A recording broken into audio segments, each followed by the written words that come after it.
আসসালামু আলাইকুম গাইজ, কেমন আছেন? কি অবস্থা? সবাই ভালো আছেন? আজকে নিউজের মাধ্যমে জানা গেছে ওমানে প্রচুর বৃষ্টি হবে, হালকা ঘূর্ণিঝড়ের সম্ভাবনা আছে।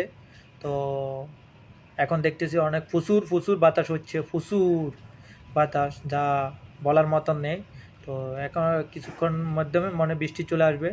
ঠিক আছে, তো সবাই দোয়া করবেন, সবাই যেন সুস্থ থাকে, ভালো থাকে।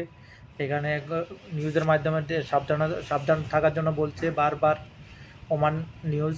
ঠিক আছে, oman.com নিউজ, যা বারবার নিউজ করতেছে আপনারা সাবধানে থাকেন, সাবধানতাভাবে চলাফেরা করার জন্য। তো ঠিক আছে, সবাই দোয়া করবেন, সবাই সুস্থ থাকেন, ভালো থাকেন। আল্লাহ হাফেজ। আমাদের জন্য দোয়া করবেন। আল্লাহ হাফেজ, bye bye, tata, good good bye. Oman, Oman শহর থেকে বলতেছি। আল্লাহ হাফেজ।